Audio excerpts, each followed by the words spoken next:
Bonjour à tous, jour 3, Gérard Armé, il fait beau, il fait chaud, c'est faux, il y a des nuages un peu dégueux, il fait -3, on se caille le cul, mais le cinéma d'horreur, le cinéma fantastique est là et ça, c'est beau. Générique. Non, générique, c'est fichu.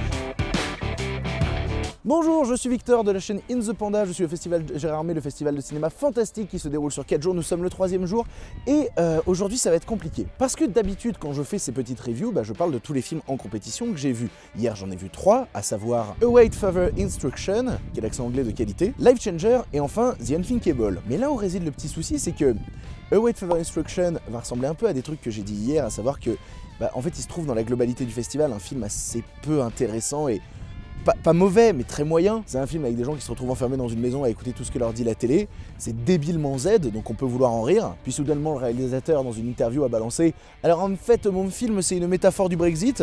Puis on s'est dit « Tiens, Roger, tu te prends quand même vachement trop au sérieux ». Donc ça a un peu descendu le film dans nos cœurs, on va pas se mentir. Life Changer. Alors j'aimerais vous dire quelque chose de vraiment détaillé sur le film, mais c'est vraiment tout pourri. Et je ne vois pas grand intérêt à descendre ce film, si ce n'est vous dire que le metteur en scène a l'air d'être parti en vacances au milieu du long métrage. Si bien qu'il y a des scènes de montage de combat qui sont moins bien montées que des scènes de combat d'Ibra TV. Si vous ne savez pas ce qu'est Ibra TV, tout de suite un combat d'Ibra TV.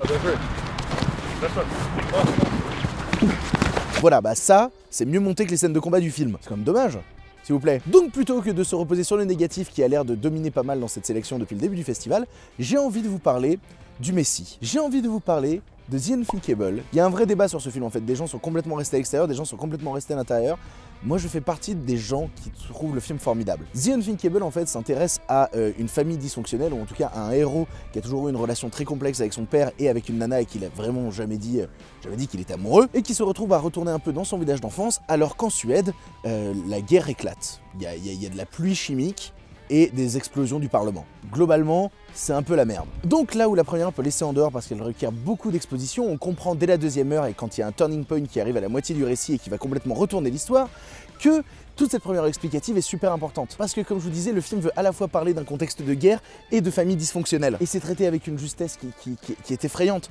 Il y a des moments de mise en scène mais qui sont dingues, parce qu'il y a parfois une démarche assez clipesque, parce qu'il y a un vrai travail sur le plan séquence, notamment sur des transitions dans le temps, vu que le film se passe au début en 2005 puis ensuite 10 ans après. La manière dont il passe dans le temps juste par un fondu derrière un personnage pour ensuite enchaîner sur un plan séquence d'une scène de concert, ça regorge d'idées, ça fourmille d'idées. C'est réalisé par 5 personnes en même temps et tu sens vraiment qu'ils sont dans un ping-pong constant, si bien que vu qu'ils veulent constamment se surprendre, ils sont constamment dans une démarche de surprendre le spectateur. Si je devais donner un exemple de rupture de ton, c'est par exemple commencer à nous installer un personnage et en une seconde par surprise nous le tuer. On s'attendrait dans le deuxième acte à avoir quelque chose de très positif, de très mignon et la famille va se rassembler et tout.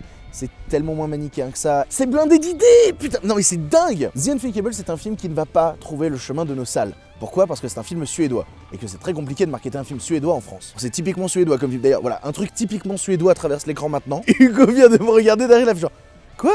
Donc ça entraînerait forcément des pertes pour le distributeur Wildside qui a préféré choisir une manière de le distribuer en DVD et en Blu-ray. Et pourtant le film mérite que vous le voyez sur le plus grand écran possible. Donc achetez-vous un rétroprojecteur de l'enfer et matez ça chez vous. Il est passé au César suédois et il s'est retrouvé face à Border, donc on est quand même dans la catégorie meilleur film face à Border, et il est reparti avec le prix de la meilleure révélation. C'est la naissance de jeunes auteurs qui, dès leur premier long métrage, qu'ils ont mis 7 ans à faire, pour 2 millions, le film coûte 2 millions. Juste un quart d'heure de la ch'ti de famille, c'est le budget intégral de ce film. Allez regarder la bande-annonce, ça n'a aucun sens. Qui lui file un prix à ce festival? Ça faisait très longtemps que devant un film de genre, je n'avais pas été autant sous tension, la larme à l'œil et tremblant à la fin. Au début, j'étais effrayé, j'étais pétrifié, puis au final, ça allait. Bref, The Unthinkable, c'est mon immense coup de cœur de ce festival et je suis très content d'avoir enfin un coup de cœur au milieu de cette sélection, putain. Ce qui fait donc que les 3 films qui nous restent à voir vont avoir du mal, vont avoir du travail à faire, hein, parce que putain, passer après celui-là, c'est pas facile. Mais on se retrouve demain pour en parler, hein, on se dit bisous, on se dit à demain, hein, on fait ça? Eh bien à demain. À demain. Ah oui, encore un générique, bonsoir.